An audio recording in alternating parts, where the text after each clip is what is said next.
নমস্কার। আজকে আমাদের অন্য একটা ভিডিও নিয়ে আমি আপনাদের সামনে হাজির হয়েছি, যেটা গতদিনই আমরা বলছিলাম যে এমন একটা বিষয় অনুকরণ এবং মাইমেসিস। আমরা খুবই আপ্লুত এবং কৃতজ্ঞ আপনাদের কাছে যারা আমাদের ভিডিওগুলো দেখছেন এবং কমেন্ট করছেন, লাইক করছেন। আমরা আরো উৎসাহিত হচ্ছি। তা আজকে আমরা যে বিষয়টা নিয়ে আমরা আলোচনা করব সেটা হলো অনুকরণ এবং মাইমেসিস। যেটা আমরা বলছিলাম যে মাইমেসিস হচ্ছে একটা গ্রিক শব্দ, যে গ্রিক শব্দ সেই মাইমেসিস শব্দটার যদি আমরা ধরি যে সূচনা কে করেছিলেন সেটি হলো দার্শনিক তাত্ত্বিক প্লেটো। তা প্লেটো অনুকরণ বা মাইমেসিস বলেছিলেন যে সাহিত্যিক বা কবি যারা কোনো কিছু যে লেখে যখন, সেইটা হচ্ছে যে একরকম ইনস্টেট অফ ডিভাইন ইনস্যানিটি, অর্থাৎ ঐশ্বরিক উন্মাদনার মধ্য দিয়ে যেন একটা পাগলের প্রলাপ বা কোনো একটা আবেশের মধ্য দিয়ে যখন কিছু সৃষ্টি করে যেটার মধ্যে সত্যতা নেই।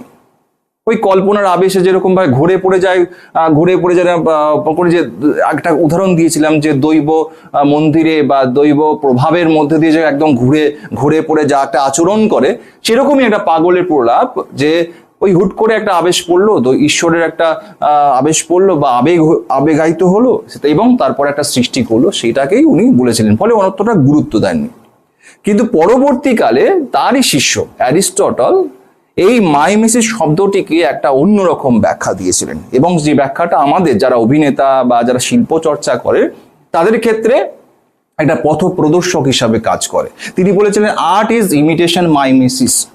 এবং আমাদের যে বেসিক ইনস্টিংক্ট যেটা রয়েছে, যেখানটা হলো যে আমাদের প্রথম প্রবৃত্তি হলো অনুকরণ। ওই জন্য আমরা দেখি যে শিশুকাল থেকে যখন শিশুরা হাঁটা শিখছে সেটাও অনুকরণ, এবং যে কথা বলছে সেটাও কিন্তু অনুকরণেরই ফলস্বরূপ। ফলে আমরা কথা বলা থেকে শুরু করে হাঁটা চলা আচরণ করি, এবং আমরা যে দেখি যে শিশুরা অনেক সময় এই মা বাবাকে এবং যার চারপাশে যারা রয়েছেন তাদেরকেই অনুকরণ করতে করতে একটা সময় বড় হয়। ফলে আমাদের অনেক সময় দেখি মা বাবা অনেক সময় অনেকে বলে যে ও তো বাবা মার মতো কথা বলছে, ও যেন বাবা মার মতো পোশাক পরছে।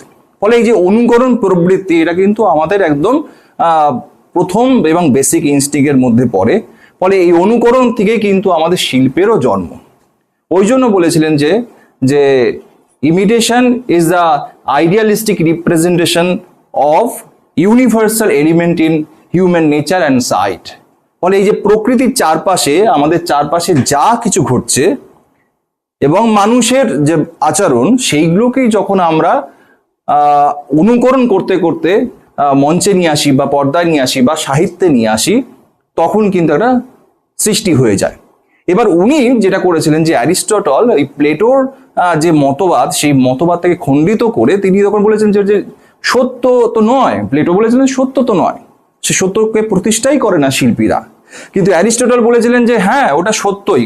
ওই সত্যটা কি? কল্পিত সত্য। আমি একটা খুব ছোট্ট উদাহরণ দিচ্ছি। এই যে আমাদের চারপাশে যদি আমরা দেখি যে গাছ, পাহাড়, নদী, এখন আমি যদি একটা ফটো তুলি, মোবাইল দিয়ে তুলি, তাহলে আমরা কি দেখবো? যে হুবহু তো একটা গাছই দেখতে পাবো, হুবহু একটা নদী দেখতে পাবো, হুবহু একটি বাড়ি দেখতে পারবো। কিন্তু এটা তো শিল্প নয়। তাহলে কোনো কিছুর হুবহু অনুকরণ করাটা কিন্তু সেটা শিল্প হবে না। শিল্প কি হবে? শিল্পের মধ্যে হবে যখন একজন পেইন্টার যখন ওই পাহাড়ের একটা ঢালে বসে সে যখন পাহাড়ের সৌন্দর্য, আকাশ, নদী, ঘাস, এইগুলো যখন নিজের কল্পনার রামধনু মিশিয়ে সে যখন আঁকবে, তখন তার মধ্যে কিন্তু আর ওই রকম ভাবে হুবহু অনুকরণের ভাবটা থাকবে না। তখন তার মধ্যে কি যুক্ত হয়? তার ইমাজিনেশন, তার ভাবনা, তার অনুভূতিগুলো যখন তার মধ্যে যুক্ত হয়, তখন কিন্তু শিল্পের জন্ম হয়। ওই জন্য imitation is the universal elements in human nature and sight. যেখান থেকে ওই প্রকৃতির মধ্যে থেকে নিলেও, তার প্রকৃতির সত্যটা নিয়েও সে কিন্তু অন্য একটা সত্যের কাছে বা কল্পিত একটা সত্যের কাছে পৌঁছে যায়। ফলে আমাদের কাছে একটা অন্যরকম মানে তৈরি হয়। আমি খুব একটা উদাহরণ দিই, পেইন্টিংয়ের কথা যেহেতু আসছে, সেটা হলো যে ভ্যান গঘের একটা বিখ্যাত পেইন্টিং আছে, সেটা হলো দ্য স্টারি নাইট। ওই ছবিটা তোমরা দেখবে পরবর্তীকালে। সেখানে দেখবে যে একদম ঘোলাটে একটা লেয়ারের মধ্যে দিয়ে মেঘ এবং এক তারা, এরকম গোল গোল গোল গোল গোল তারা, এবং একটা শুকনো কালো একটা গাছ দাঁড়িয়ে আছে। এরকম কি প্রকৃতির মধ্যে আমরা দেখতে পাই? দেখতে পাই না। কিন্তু একজন পেইন্টার, চিত্রশিল্পীর মধ্য দিয়ে সে কিন্তু ওই যেটা এঁকেছেন সেটাকে দেখা, যে আমাদের সাধারণ চোখে যে দেখা, সাধারণ চোখে যে প্রকৃতি দেখা, সেই প্রকৃতিটাকে আমাদের অনুভূতির মধ্যে দিয়ে বা আমাদের অনুভব এবং তার ইমোশনগুলোকে সে যখন রং তুলির মধ্য দিয়ে যখন ক্যানভাসে আঁকেন, তখন যেন সেগুলো প্রযুক্ত হয়ে যায়। ফলে আমরা দেখি যে ওই আকাশ, নীল আকাশ বা রাতের আকাশ, রাতের আকাশে আমরা কি দেখি? কালো আকাশ, তার মধ্যে ছোট ছোট ছোট ছোট তারা দেখতে পাই, এর বাইরে কিছু দেখতে পাই। কিন্তু সেই আকাশটাই চিত্রশিল্পীর ক্যানভাসে ফুটে ওঠে কিরকম? একটা ঘোলাটে বা একটা মেঘ এবং গোল গোল হলুদ হলুদ তারা, ঠিক আছে? এবং একটা সামনে দেখা যায় একটা কালো রঙের গাছ, এবড়ো খেবড়ো গাছ, কিন্তু সেইটাই যেন একটা মৃত্যু, স্বর্গর প্রতীক হয়ে ওঠে বা একটা যন্ত্রণার প্রতীক হয়ে ওঠে। আবার আমরা যদি দেখি মাঞ্চের দ্য স্ক্রিমিং, সেখানে দেখি যে একটা মানুষ হা করে চিৎকার করছে এবং পেছনে দুটো মানুষ যেন চলে যাচ্ছে। ফলে যে নিঃসঙ্গ হয়ে যাওয়া, একা হয়ে যাওয়া সেই মানুষের যে হাহাকার, আর্তনাদ যেন ওই পেইন্টিং এর মধ্য দিয়ে ফুটে ওঠে। তাহলে কি আমাদের যে হুবহু ফটোগ্রাফিক যে বা ইমেজ বা আমাদের হুবহু অনুকরণের জায়গা থেকে আমাদের শিল্পীরা কি করে? শিল্পীরা করে সেখান থেকে এই হুবহু অনুকরণের পরিবর্তে সে যখন প্রকৃতির দিকেই সত্যগুলো নিয়ে আসে, প্রকৃতির দিকেই এলিমেন্টগুলো নিয়ে আসে, কিন্তু তার মধ্যে কি মিশে যায়? তার মধ্যে কিন্তু কল্পনা মিশে যায়, তার মধ্যে কবির ভাবনা বা চিত্রশিল্পীর ভাবনা বা গায়কের ভাবনাগুলো কিন্তু এবং অভিনেতার ভাবনাগুলো মিলতে থাকে। ফলে কিন্তু আমরা আলাদা করে আমরা দেখতে পাই অন্য একটা সত্যকে। ফলে যেটা উনি বলেছিলেন, অ্যারিস্টটলের কথাই যেহেতু কথা হচ্ছে, সেখানে উনি বলেছিলেন যে শিল্পীর কাজ কি বা নাটককারের কাজ কি, অভিনেতার কাজ কি। আসলে আমরা যদি উদাহরণ হিসেবে ধরি যে একজন ইতিহাসকার এবং একজন নাটককার যিনি নাটক লেখেন, আর একজন ইতিহাসকার যিনি ইতিহাস রচনা করেন, এই দুজনের মধ্যে যদি আমরা তুলনা করি, তাহলে ওদের মধ্যে পার্থক্য কি হয়? কে বলতে পারবে? একজন ইতিহাসকার কি করেন? ইতিহাস তো সত্যকে তুলে ধরে, আর যেটা নাটককার সেটা কল্পনা তৈরি করে, একটা একদম নিয়ে কল্পনা তৈরি করছে। অনেকটাই ঠিক। যেটা হলো যে ইতিহাসকারে আমরা যেটা লেখেন সেটা কি উঠে আসে? অ্যাকচুয়ালি সত্য, অতীতের কোনো ঘটনাকে, তাই তো, এবং সেটা তথ্য হিসেবে, একটা ইনফরমেশন হিসেবে আসে। হুবহু যেই জিনিসটা ঘটেছে সেই জিনিসটাকে কিন্তু একজন ইতিহাসকার খাতার মধ্যে বা বইয়ের মধ্যে রচনা করে লিখে রাখেন, তাই তো, তথ্য, একটা ইনফরমেশন। কিন্তু একজন নাটককার কি করেন? নাটককার ওই যে সত্য ঘটনা, সেই সত্য ঘটনাটাকে কিন্তু যা ঘটেছে সেইটাকে হুবহু তুলে রাখেন না, তিনি কিন্তু যা ঘটে থাকতে পারে, পসিবিলিটি কি আছে, সেইটাই তুলে ধরেন, আর তখনই শিল্প সৃষ্টি হয়।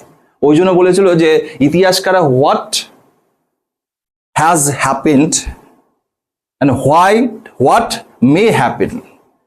তাহলে ইতিহাসকারের কাজ হচ্ছে যে কি ঘটেছিল সেইটাকে লেখা, আর হোয়াট মে হ্যাপেন, কি ঘটে থাকতে পারে বা কি ঘটতে পারে, কি সম্ভাবনা আছে, কি পসিবিলিটি আছে, সেইগুলো যখন তুলে ধরে তখন কিন্তু শিল্প রচনা হয়। ওই জন্য আমরা দেখি যে শাহজাহান, তাই তো, বা আকবর, কি বাবর বা চাণক্য, এই যে ইতিহাস পুরুষরা যারা রয়েছেন, তাদেরকে কিন্তু আমরা যখন ইতিহাস বইয়ে পড়ি বা পাঠ্য বইতে যখন পড়ি, তোরা তো পড়ো, সেই রকম কি পড়ি আমরা? একদম বাবরের জীবনী, আকবর বা চাণক্য, চন্দ্রগুপ্তর কাহিনী বা সিরাজদৌলার কাহিনী আমরা পড়ি, তাই তো। কিন্তু যখন দ্বিজেন্দ্রলাল রায় যখন সেইটা নিয়ে যখন নাটক লেখেন, তখন কি সেটা ইতিহাস বই হয়? ইতিহাস বই হয় না। কেন হয় না? কারণ শাহজাহানকে আমরা কিন্তু অন্যভাবে আবার আবিষ্কার করি তার রচনার মধ্যে দিয়ে। সেটা কিন্তু সেই সত্য, একদম সত্য, ইতিহাসকারের সত্যকে অতিক্রম করে যেন অন্যরকম একটা সত্যে আমাদের কাছে পৌঁছে দেয়। কি হয়? যদি তোমরা পড়েছো মাইকেল মধুসূদন দত্তের মেঘনাদ বধ কাব্য, আমরা যে চোখে এতদিন ধরে দেখে আসছিলাম যে রাবণকে, রামায়ণের রাবণকে আমরা যে চোখে দেখে আসছিলাম যে সীতাকে অপহরণ করে নিয়ে গেছেন, রামের সঙ্গে যুদ্ধ করেছেন, কিন্তু সেই রাবণকে আমরা কিন্তু ভিলেনের থেকে বেরিয়ে এসে মধুসূদন কি করলেন, তাকে নায়কের পর্যায়ে তুলে ধরলেন, অন্যরকম একটা তার প্রকৃতি হাজির করলেন। তাহলে একজন নাটককার বা শিল্পী কি করেন, যা ঘটে থাকতে পারে পুরাণ থেকে হোক বা ইতিহাস থেকে হোক, সেই ঘটনাটাকে নিজের কল্পনার সাহায্যে অন্যরকম ভাবে ব্যাখ্যা করেন অ্যাজ এ ইন্টারপ্রিটেটর হিসেবে। তাই তো অভিনেতার কাজও চরিত্রটাকে ইন্টারপ্রিট করা, অন্যভাবে ব্যাখ্যা করা। তাই না, আমি ওই যে একটা উদাহরণ দিয়েছিলাম যে হ্যামলেটকে আমরা যখন এক একজন অভিনেতা সারা পৃথিবীর ওই অভিনেতারা যখন হ্যামলেটকে করে, তখন কিন্তু এই ইন্টারপ্রিট বা ব্যাখ্যা যখন হ্যামলেটকে নানাভাবে ব্যাখ্যা করে বলে তার অভিনয় বা ধরনগুলো পাল্টে যায়। আমরা কিন্তু বিভিন্ন ধরনের হ্যামলেটকে আমরা দেখি, তাই না? তা এই যে অনুকরণ, তাহলে অনুকরণ যেটা ইমিটেশন আমরা বলছি বা মাইমেসিস বলছি, সেই মাইমেসিস বা অনুকরণ, তাহলে আমাদের শিল্পের কি হলো, শিল্পেতে কিন্তু আমরা হুবহু ফটোগ্রাফির মতো করে ইমিটেশন করছি না বা অনুকরণ করছি না, তার সঙ্গে অন্য সত্যকে বা কল্পনা সত্যকে হাজির করছি, তাই না? তাহলে হোয়াট হ্যাজ হ্যাপেন থেকে আমরা বেরিয়ে এসে কোথায় আসছি, হোয়াট মে হ্যাপেন, কি ঘটে থাকতে পারে। সেক্ষেত্রেই আমার একটা মনে পড়ছে মাছিমারা কেরানির প্রবাদের কথা জানা আছে? মাছিমারা কেরানি, তা আমি একটা গল্প বলি। সেটা গল্পটা হচ্ছে আমাদের যখন পরাধীন ছিল, ব্রিটিশ ইস্ট ইন্ডিয়া কোম্পানির পরাধীন যখন আমাদের ভারতবর্ষ ছিল, সেই সময় তো ওই তাদের যে কাজের জন্য তো অনেক ভারতীয়কে কেরানি হিসাবে নিযুক্ত করেছিল, ঠিক আছে? এবার ব্রিটিশ প্রভু হিসাবেই আমাদের ভারতীয় যারা কেরানি তারা মনে করতেন অনেকে, এবং তারা কিছু যে পান থেকে চুন খসলে তারা হত্যা করবে বা মেরে ফেলবে বা কিছু একটা করবে, সেই ভয়ে তারা তখন কিন্তু তটস্থ হয়ে থাকতেন। হ্যাঁ, এবার তা কেরানির কাজ, তখন তো আর প্রিন্টার ছিল না, তখন তো জেরক্সও ছিল না, তা কিছুটা লিখে রেখেছেন, সেটাকে কপি করে আর একটা খাতার মধ্যে লিখবেন আর কি। তা উনি করেছিলেন যে একজন কেরানির, সে করেছিলেন যে খাতার মধ্যে কিছু একটা লেখা আছে, তার লেখার একটা অক্ষরের মধ্যে একটা মাছি মরে রয়েছে। তার তো মনে আছে মাছি মরে আছে, তাহলে ওই মাছিটা মরে, তো আমার তো যে লেখাটা লিখেছে তার মধ্যে তো যদি ওটা না থাকে তাহলে তো প্রভু বকবেন, তাই না? তাও তিনি তখন ওই লেখার পর এবার মাছি খুঁজে বেড়াচ্ছেন, মাছি খুঁজে খুঁজে খুঁজে খুঁজে তারপর একটা মাছি পেয়েছেন, তারপরে মেরে ওই জায়গাটা আটকে রেখে দিয়েছিলেন। তো ওইখান দিয়ে প্রবাদের যে মাছি মারা কেরানি, ওই প্রবাদটা উঠে এসছে। আসলে এই গল্পটা কেন বললাম, যে হুবহু অনুকরণ, যা ঘটেছিল এবং সেটাকেই যেন সে ওইখানে প্রতিষ্ঠিত করলো, তাই তো? মাছিটা মরেছিল খাতার মধ্যে, সে কিছু ভুল ভ্রান্তি, কি ভুল হয়েছে আদপে লেখার মধ্যে কিন্তু মাছি ছিল না, মাছিটা পরবর্তীকালে পাতা উল্টোতে গিয়ে হয়তো ওখানে চাপা পড়ে মারা গেছে, কিন্তু সে সব বিচার না করে সে কিন্তু যা দেখেছে সেটাকে হুবহু অনুকরণ করে দিয়েছে। তা এই শিল্প কিন্তু কখনো এই হুবহু অনুকরণের জায়গায় কখনোই যাবে না, ঠিক আছে? শিল্প হচ্ছে নতুন কিছু সৃষ্টি, এবং এই সৃষ্টির জন্য কিন্তু পাল্টে পাল্টে যায়। ওই জন্য আমরা দেখি সুকুমার রায়, মানে আমাদের কল্পনা কোথায় পৌঁছে যেতে পারে। আমরা হাঁস দেখেছি না, সজারু দেখেছি না, তাহলে কল্পনা, মানে আমি মনে করি যে শিল্প হচ্ছে যে আমাদের প্রকৃতির যে সত্য, সেই সত্যকে কল্পনার জাদুর মধ্য দিয়ে যখন নিয়ে যাওয়া হয়, তার মাঝখানে একটা সেতু তৈরি করে হচ্ছে আমাদের এই শিল্প সত্তা। তাই জন্য আমরা সুকুমার রায়ের খিচুড়ি কবিতা তোমরা পড়বে, সেই খিচুড়ি কবিতায় হাঁস এবং সজারু মিশে হয়ে যায় হাঁস জারু, এবং বক ও কচ্ছপ মিলে হয়ে যায় বকচ্ছপ, ঠিক আছে? তাই এটা কি করে হয়? ওরকম তো প্রাণী আমাদের এই পৃথিবীতে আমরা এখনো পর্যন্ত দেখিনি, যে হাঁসের গায়ের মধ্যে কাটা, বা বকের মুখটা আছে, শরীরটা হয়ে গেছে বা কচ্ছপের মতো। তাহলে কবি কোথায় কল্পনা করে একটা সত্যকে তৈরি করছেন, যে সত্যের কিন্তু আদপে সেই রকম ভাবে উপস্থিতি নেই বা ওই হুবহু উপস্থিতিটা নেই। তাহলে কবি সেখানে কল্পনা করে কবি একটা অন্যরকম সৃষ্টি করেছেন, তাই না? তা সেইটাই হলো অনুকরণ, এবং এই অনুকরণের প্রবৃত্তি আমার মনে হয় যে একজন অভিনেতার ক্ষেত্রে, যেটা আমাদের এত তত্ত্ব কথা বললাম কারণ এই তত্ত্বগুলো আমাদের জানা দরকার, যে অনুকরণ শব্দ বা এবং অনুকরণ আমাদের জীবনের সঙ্গে কতটা ওতপ্রোতভাবে জড়িত আছে, যে আমাদের শিক্ষার ক্ষেত্রে, তাই না? যে আমরা যদি দেখি যে একজন যখন একটা শিশু যখন ছবি আঁকতে যায়, তাই না? ছবি আঁকতে গেলে কি হয়, যে একটা ছবি প্রথমেই একটা সরল রেখা, গোল, তারপরে ক্রস, তারপরে বর্গক্ষেত্র, এইসব আঁকায় না? তারপরে আস্তে আস্তে কি হয়, যে একটা গাছের একজন যে শিক্ষক, তিনি একটা গাছ এঁকে দিয়েছেন, এবার তাকে বলছে যে ওই গাছের মধ্যে তুমি পেন্সিলগুলো বোলাও, তাই না? তাহলে প্রথম কাজ কি করছে, একজন শিল্পী যখন ছবি আঁকছে, শিশু যখন ছবি আঁকা শিখছে, তখন কিন্তু তার যে শিক্ষক, সে যে গাছ এঁকেছে, কি যে সে বাড়ি এঁকেছে, যে একটা হিউম্যান বিং এঁকেছে, তার মধ্যে কিন্তু পেন্সিল চড়ানোর মধ্য দিয়ে কিন্তু তার শিক্ষা সূচনাটা হয়। আবার আমরা যদি দেখি গায়কী, মানে যখন গান জায়গা শেখেন যখন, তখনও কিন্তু আমরা দেখি যে সা থেকে সা পর্যন্ত, সা রে গা মা পা, সেটাও কিন্তু কি করে গায়কী হবে বা কিরকম ভাবে তার কণ্ঠের উচ্চারণ হবে, সেটাও কিন্তু একজন গুরুর কাছ থেকে একজন শিশু সে কিন্তু শিখতে শুরু করেন, বা যারা স্টুডেন্ট রয়েছেন তারা কিন্তু শিখতে কিরকম ভাবে গুরু বলছেন সেই রকম ভাবে অনুকরণ করতে করতে করতে কিন্তু শিক্ষা শুরু হয়। কিন্তু একমাত্র আমাদের ইদানিং যেটা একটা চর্চার মধ্যে আমরা দেখি, যে আমরা কিন্তু অভিনয় যেন সব শিখেই চলে এসেছি, আদবে তো নয়। অভিনয় তো একটা অনুকরণ, যেহেতু শিল্পের সূত্রপাত যদি আমরা ধরি, যে শিল্পের বেসিক যদি আমরা দেখি যে প্রবৃত্তি হচ্ছে যে অনুকরণ, তাহলে আমাদের অভিনয়ের দিক দিয়েও কিন্তু যে শিক্ষা, সেই শিক্ষাটাও কিন্তু অনুকরণ মধ্য দিয়ে কিন্তু আমাদের সূচনাটা হওয়া দরকার। তা আমার মনে হয় যদি এটা প্র্যাকটিস তোমরা যদি করো, সেটা হচ্ছে যে মানে এখন থেকে 1 মাস পর্যন্ত যদি আমাদের চারপাশে, মানে আমরা শিশুকালেরই অভ্যেসটাকে যদি আমরা ফিরিয়ে আনার চেষ্টা করি, যে আমরা যা দেখি সেটাকে অনুকরণ করছি, এই যে অনুকরণ প্রবৃত্তিটাকে যদি আমরা ফিরিয়ে আনি, যে আজকের থেকে যদি আমরা 1 মাস পর্যন্ত প্রত্যেকটা দিন আমাদের চারপাশে যা যা দেখতে পাচ্ছি, যা যা শুনতে পাচ্ছি, মানে আমাদের কটা সেন্স, 5 সেন্স, কি কি? চোখ, হ্যাঁ হ্যাঁ,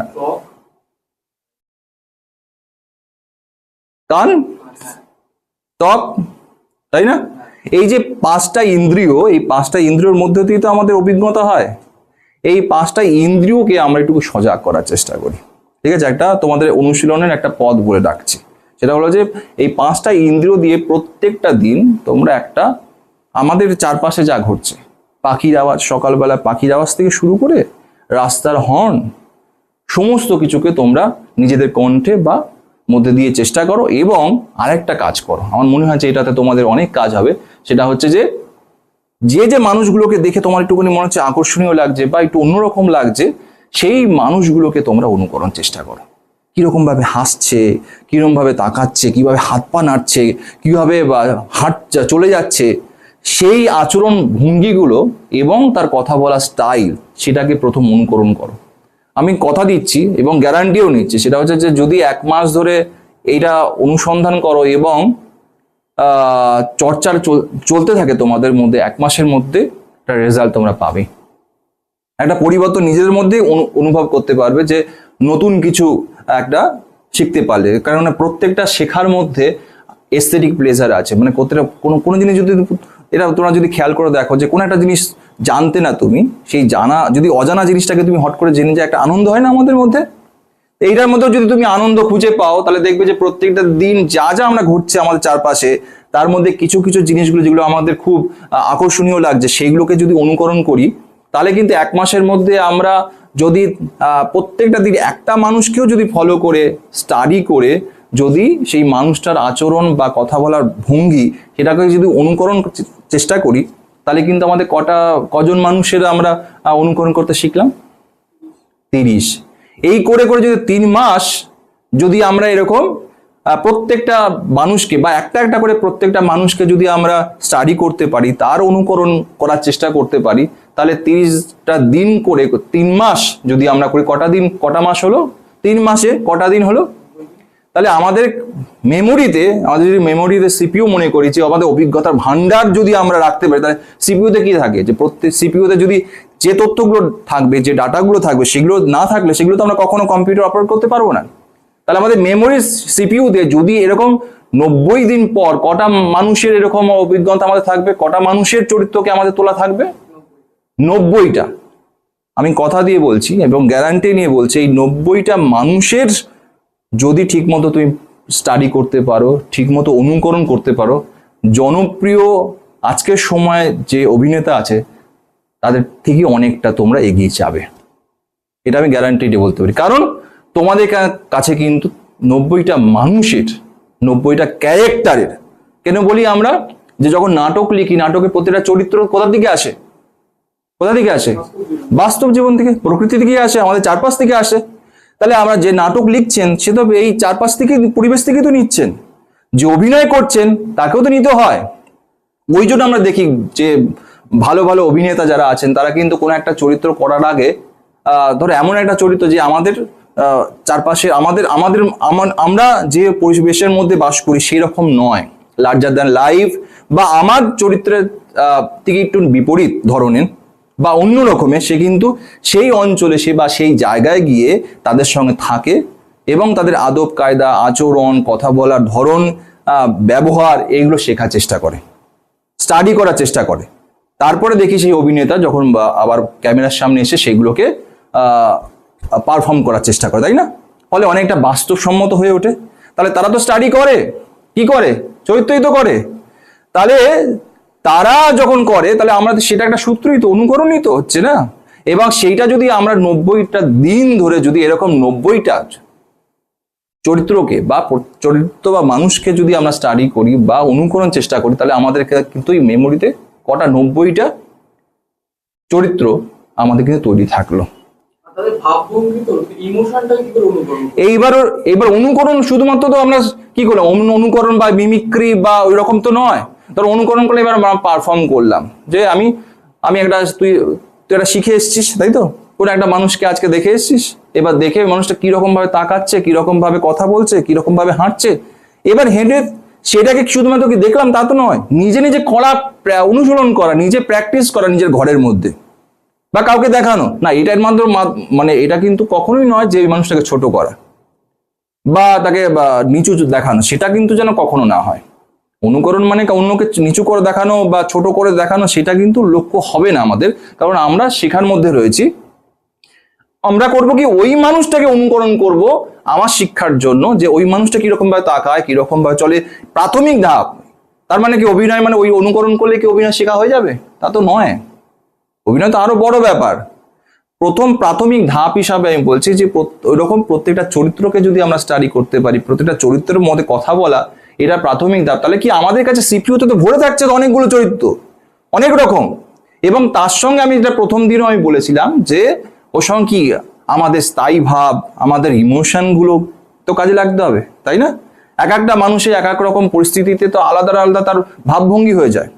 আজকে যদি আমি মনে করি যে আমি পরীক্ষায় পাশ করলাম, তাই না? পরীক্ষা পাশ করে আমি যখন পরীক্ষা দিয়েছি, পরীক্ষা দেওয়ার পর কলেজে গিয়ে দেখলাম যে যখন রেজাল্ট আউট হয়েছে সেখানে আমি ফার্স্ট ক্লাস ফার্স্ট হয়েছি।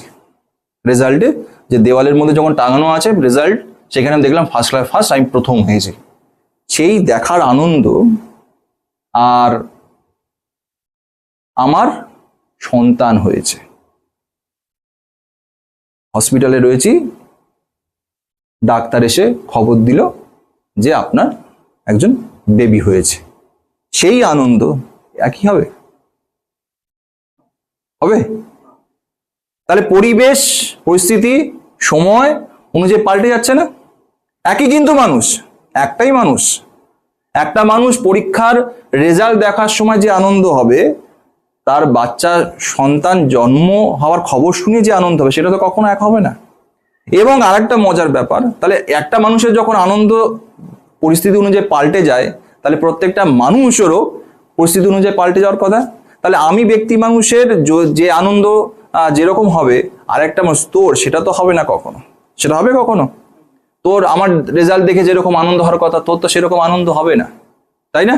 তাহলে আমি এই যে যদি আমাকে যদি তুই ফলো করিস বা তোকে যদি আমি ফলো করি, এরকম যদি 90টা মানুষকে যদি তুই ফলো করি এবং তার ওই সময়টা কি রকম করছে, তার আচরণগুলো করছি, এই আচরণগুলো যদি আমি অ্যাডপ্ট করার চেষ্টা করি, করা আমার থাকলো, কিন্তু আমি পরিস্থিতি অনুযায়ী আমি কিন্তু বদলে ফেলবো। আমি আনন্দ জেনে গেছি যে একটা মানুষ হা হা করে হাসছে, ওই হাসি ওই আনন্দটা কোথায় আমি কোন চরিত্রের কোন পরিস্থিতিতে আমি কাজে লাগাবো, আমি আমি রিকল করে নিয়ে এসে ওখানে লাগাবো বা কাজে লাগাবো, সেইটা তো আমাকে তো নির্ধারণ করতে হবে একজন আর্টিস্টকেই। নাকি আমি সব সময় হেসে দিলাম, সব সময় আনন্দ হলো, সেই আনন্দটা শিখে এসছে, একজন দেখে আনন্দ করেছে, এবার খাবার খেয়েছে, খাবার অনেকদিন পর খাবার পেয়েছে, সে আনন্দ পেয়েছে, আমি সেটা দেখে ফলো করেছি, সেটা স্টাডি করেছি, আমি কি সব কাজ সব সময় কি সব পরিস্থিতি থেকে ওই হাসিটা বা আনন্দটা কাজে লাগাতে পারবো? ভুল হবে। তাহলে আমাকে একজন শিল্পী তো সেটাকেই তো জাস্টিফাইড করে, একজন শিল্পী তো সেটাকেই নির্ধারণ করে যে পরিস্থিতি অনুযায়ী তার ইমোশনগুলো তো পাল্টে যায়। আমি একটা চরিত্রকে দেখলাম ভিক্ষা করছে, এটা অনেক সময় আমরা মিমিক্রি করতে দেখি না, অনেকে আমাদের স্টুডেন্টদের মধ্যেও দেখে আসি যে ট্রেনের মধ্যে গিয়ে একজন ভিক্ষা করছে, গান গাইছে মা গো, তাই তো, এরকম করে হাতে বাটি নিয়ে সে ই করছে, আমরা একটা মিমিক্রি করার চেষ্টা করছি। কিন্তু ওটা দেখে এসেছি বলে কি ওই রকম ভাবে কি আমি ভিক্ষা করব সব জায়গায় প্রযুক্ত হবে? হবে না তো। তার কষ্ট, তার ইমোশনটাকে তো আমরা ধরতে পারছি না। অভিনেতা যেটা করে যে সাধারণ মানুষের থেকে অনেক তার কি বলে দৃষ্টি অনেক বড় থাকা উচিত, তার শোনা বাস্তব জীবন আমরা যেরকম সাধারণ মানুষটা যেরকম ভাবে শুনি তার থেকে অনেক বেশি শুনতে হয়, যা দেখি সাধারণ মানুষ যা দেখে তার থেকে অনেক বেশি দেখার দরকার, তাই না? ফলে সে যেভাবে করছে সেটাকে একমাত্র হুবহু, তাহলে কি হবে, ওই মাছি মারা কেরানির মতো হয়ে যাবে। যদি একজন অভিনেতা সেটা যদি নির্ধারণ না করতে পারে যে পরিস্থিতি অনুযায়ী ইমোশনগুলো পাল্টে যায়, তাহলে তো সেই মাছি মারা কেরানির মতো হয়ে যাবে। ওখানে যা দেখেছে সেটাকে হুবহু আমি সব জায়গায় অ্যাপ্লাই করলাম, তাই না? ওই জন্য অনেক সময় আমরা দেখি যে অনেক অভিনেতাকে, যে জনপ্রিয় অনেক অভিনেতার অভিনয় দেখেছি, আবার মঞ্চে গিয়ে বা ক্যামেরার সামনে একজন নতুন অভিনেতা যখন অভিনয় করছে তখন তো এ তো ওর মতো অভিনয় করছে, ওর মতো লাগছে, ওর মতো গলা বলার ধরন বা ওই রকম আচরণ করছে। তার মানে সে কি করেছে, ওকে ওই জনপ্রিয় অভিনেতাকে একজন দুর্বল অভিনেতা সে নকল করার চেষ্টা করেছে। কিন্তু সে যে পরিস্থিতিতে সে যা অনুকরণ করে যে কাজটা করেছিল, যে দুঃখের অনুভব নিয়ে, ধরো একটা দুঃখের সিন চলছে, সেখানে যেরকম ভাবে কান্না করেছিল, সেটাই যদি আমি একজন দুর্বল অভিনেতা সেটা যদি অনুকরণ করে দেখে যদি সে কোনো একটা সিনে যদি করে, সেটা মিলবে কখনো? সে কি করেছে, সে বাহ্যিক অবস্থাটা সে অনুকরণ করার চেষ্টা করেছে, তার ভেতরটা অভ্যন্তরীণ বিষয়টাকে সে কিন্তু ইমোশনটাকে বা পরিস্থিতিটা বোঝার চেষ্টা করেনি। কোন পরিস্থিতি সেই অভিনেতা, সেই বড় ভালো অভিনেতা যেরকম আচরণ করেছে সেইটাকে ঠিক মতো স্টাডি না করে সে শুধু বাহ্যিক দিকটা, যে ওই রকম পরিস্থিতি এরকম ভাবে কেঁদেছিল, তাহলে আমি এইরকম পরিস্থিতিতে আমি কেঁদে ফেললাম। আর তুমি তো না, সিচুয়েশনটা পাল্টে গেছে, চরিত্র পাল্টে গেছে, এটা সে নির্ধারণ করতে পারলো না, সে বুঝলো না, সে শুধুমাত্র অনুকরণ করলো, হুবহু কপি করলো, সেটা কিন্তু কখনো অভিনয় হবে না। ফলে আমরা যখন দেখি যে কোনো একটা জায়গায় অভিনয় করতে দেখি দুর্বল অভিনেতাকে চিহ্নিত করে ফেলতে পারি যে হ্যাঁ ওকে দেখে তো অনুকরণ করেছে, কারণ হুবহু অনুকরণ করেছে, কিন্তু তার ইমোশনটাকে, তার যে অভ্যন্তরীণ ব্যাপারগুলো সেইগুলো কিন্তু সেই পরিস্থিতিগুলো বোঝেনি, সে তার বাহ্যিক চেহারাটা অনুকরণ করে চলে এসছে। এই যে অনুকরণ বিষয়টা নিয়ে আমি কেন বললাম যে তোমরা এই প্রত্যেকটা দিন যা ঘটছে, পাখির আওয়াজ থেকে গাড়ির হর্ন এবং মানুষ, প্রত্যেকটা মানুষ কিভাবে কথা বলছে, তার মধ্যে একজন মানুষকে নির্দিষ্ট করে যে কি রকম ভাবে কথা বলছে, কি রকম ভাবে আচরণ করছে। মায়ারহোল্ড একজন বিখ্যাত নাট্য পরিচালক, ঠিক আছে, তার একটা তত্ত্ব আছে বায়োমেকানিক্স। সেই তত্ত্বের একটা দিকে উনি কি করতেন, যে তার যে স্টুডেন্ট ছিল, যা অভিনেতা যারা ছিলেন, তাদেরকে নিয়ে চিড়িয়াখানায় যেতেন এবং গিয়ে অ্যানিমেল স্টাডি, প্রতিটা জন্তু কিরকম ভাবে আচরণ করছে সেইগুলো দেখাতেন, স্টাডি করতে বলতেন এবং ইমিটেট করতে বলতেন।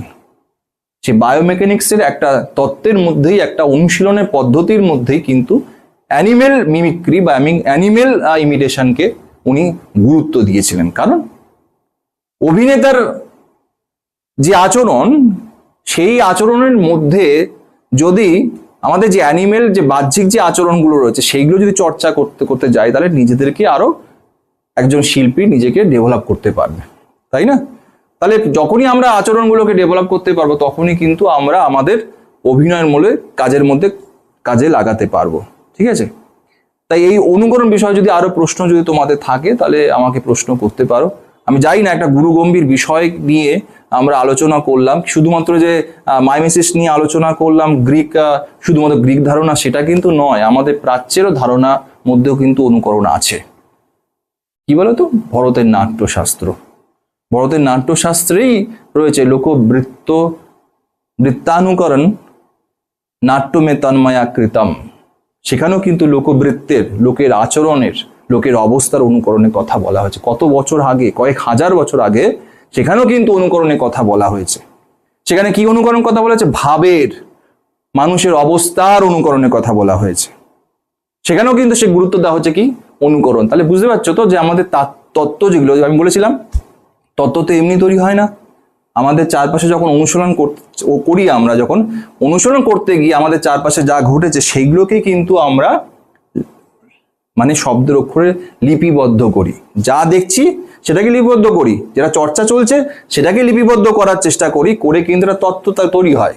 তাহলে গ্রিক, কয়েক হাজার বছর গ্রিকে যেরকম ভাবে অনুকরণকে গুরুত্ব দেওয়া হয়েছে শিল্পের একটা ভিত্তি হিসাবে, আমাদের প্রাচ্যেও কিন্তু আমরা দেখতে পারি ভরতের নাট্যশাস্ত্রে লোকবৃত্তানুকরণ এই শব্দটা ব্যবহার করা হয়েছে লোকবৃত্তের, লোকের আচরণের, লোকের অবস্থার অনুকরণের পার্সপেক্টিভে। কারণ তাহলে শিল্পের প্রথম যেটা আমাদের মূল কথা, আমরা আলোচনা শুরুতেই বলতে চেষ্টা করলাম যে কোনো শিক্ষা যেরকম শিল্পের শিক্ষার ক্ষেত্রেও আমাদের কিন্তু অনুকরণটা কিন্তু খুব খুব খুব গুরুত্বপূর্ণ। তাহলে আজকের থেকে তোমাদের চর্চা আমার মনে হয়, আমি 3 মাস পর তোমরা যখনই যারা ভিডিও দেখছেনও, যবে থেকেই শুরু করবেন ভিডিও, আমি 3 মাস তাদেরকে গুরুত্ব সহকারে প্রত্যেক দিন একজন করে মানুষের স্টাডি করা, তার কথা বলা, তার আচরণ, তার ভাবভঙ্গি, তার হাঁটা চলা ইত্যাদি একজন করে প্রত্যেক দিন এরকম 90 জন মানুষের অনুকরণ করার পর যদি নিজের মধ্যে কোনো পরিবর্তন না আসে, অভিনয় সত্তার মধ্যে যদি কোনো পরিবর্তন না আসে, তখন আমাকে বলবেন।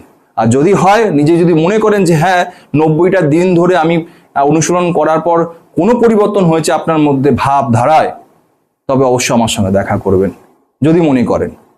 তাহলে আজকে আমাদের অনুকরণ বিষয় নিয়ে, একটা গুরুগম্ভীর বিষয় নিয়ে আমাদের আলোচনার সূত্রপাত করেছিলাম। আমি মানে আমার নিজের বক্তব্য রাখতে গিয়ে আমারও নিজে কি বলে চিন্তিত ছিলাম যে আমি কিভাবে প্রেজেন্ট করবো। আমি জানি না যে কিরকম তোমাদের লাগলো, কিন্তু খুব একটা গুরুগম্ভীর বিষয়।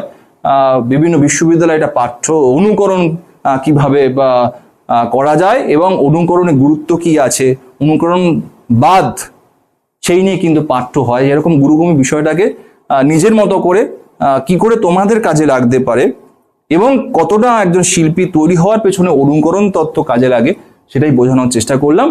যদি তোমাদের ভালো লেগে থাকে, যদি তোমাদের কোনো সাজেশন থাকে বা আপনাদের যদি এই বিষয়ে কোনো প্রশ্ন থাকে, তবে অবশ্যই আমাকে করবেন এবং এই ভিডিওটা দেখবেন, নিজেদের মতামত জানাবেন। আবার পরবর্তী একটা ভিডিওতে অভিনয় সংক্রান্ত অন্য বিষয় নিয়ে আমরা হাজির হব। আজকের মতো অনেক ধন্যবাদ।